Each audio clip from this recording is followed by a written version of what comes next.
Hey, what is up guys, Tomasa here, and today I have a brand new video. I wanted to talk about escalation and certain roles that you can play within the game mode itself. Now, for the purpose of today's video, we are going to be talking about the role Anchor. Now, if you guys aren't exactly sure what escalation is and you haven't been playing it, you haven't been watching esports, the Coalition announced with the launch of Gears of War 4 that escalation is the new esports game mode. There is no more execution as the esports game mode. We are now going to be running escalation from this point moving forward. Now, escalation is just like domination and mostly every other game. You have 3 hills throughout the map, or flags in other games, or just certain locations in other games that you have to secure to win for your team. Now, you have 2 home hills. Normally, it will be A and C, and halfway through the game at round 7, after 6 rounds have already been played, the game will reset in a sense, and the home hills and the neutral hill will all rotate. So you have the home hills will be A and C, and then after in round 7, they will be F and D. Now, also because of that, this is a 3-ring game mode. You also have a neutral hill, which will be E, and then it will rotate to E in the second set of the game.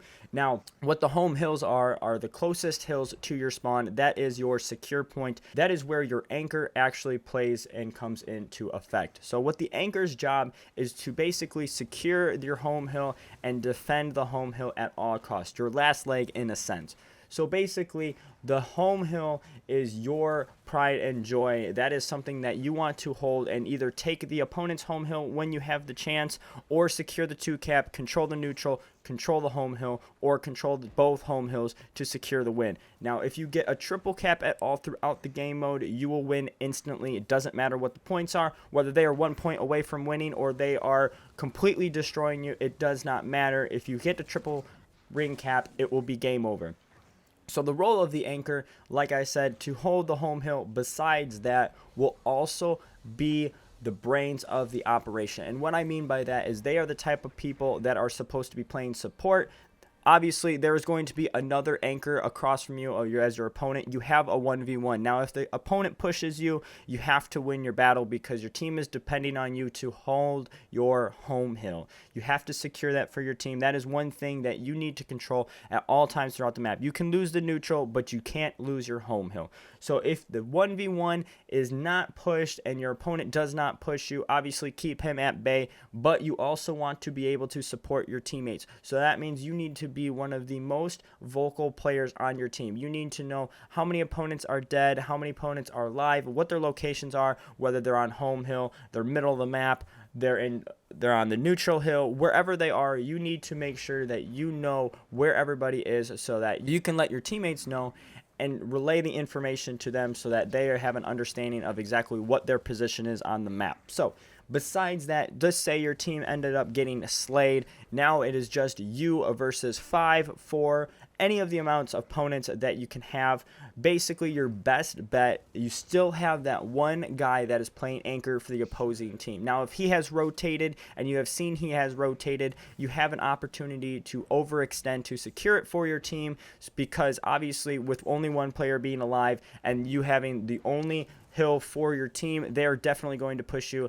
9 times out of 10, you're not going to win a 1v5 or 1v4 clutch mode. So what you need to do is you need to know when to rotate and where to rotate to. So because you are the brains of the operation, you should pretty much know exactly where everybody is on the map with some feedback from your opponents. When they die, they should let you know exactly where they are and how many enemies were at that position. So if you can win your 1v1, you can overextend, or OE in a sense. If you ever hear that phrase being used, that means overextending to your opponent's side of the field and capturing their home hill. So to use that as a basis, if you can win the 1v, overextend, get their home hill. Now let's say that their opponent, you're not too confident in your 1v1s. Now if your opponent that is at the home hill doesn't see exactly where you are, you should be able to rotate to the neutral hill, because they will be coming off of the neutral hill, coming straight for the home hill, your location. So make sure you take the smartest route and the quickest route to get there without being detected by other opponents.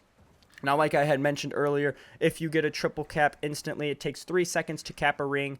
They will win no matter what. So all you need to do is step into the ring regardless. It will start decapping it, and they will not get the triple cap on your team, and giving your team a chance to actually respawn and fight for their home hill and turn the tide of the game. Now, besides that, the anchor, like I said, was more of a support player, besides the callouts, you have to put in the lancer shots, the pistol shots, whatever it is, whether you're playing with a retro or a Markska or a Hammerburst or a Boltok. Those weapons should be placed on the map to also support the home hills or to support the anchor player in general to defend their home hill, whether it is against a 1v1 or when another player or two players come to the home hill. Even throughout the match, some players don't always just go for the home hill and some players don't always just go for the neutral hill. Sometimes they do rotate over and they will go for the home hill to get 2 caps on your homes if they can win that 2v1 or 3v1 or 1v1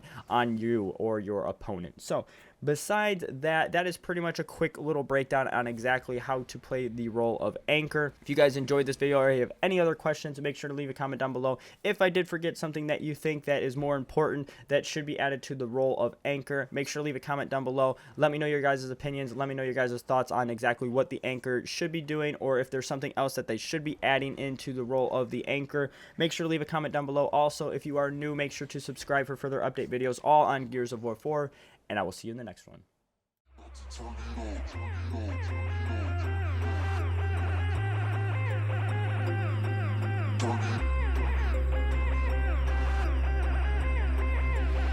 We about to turn it on.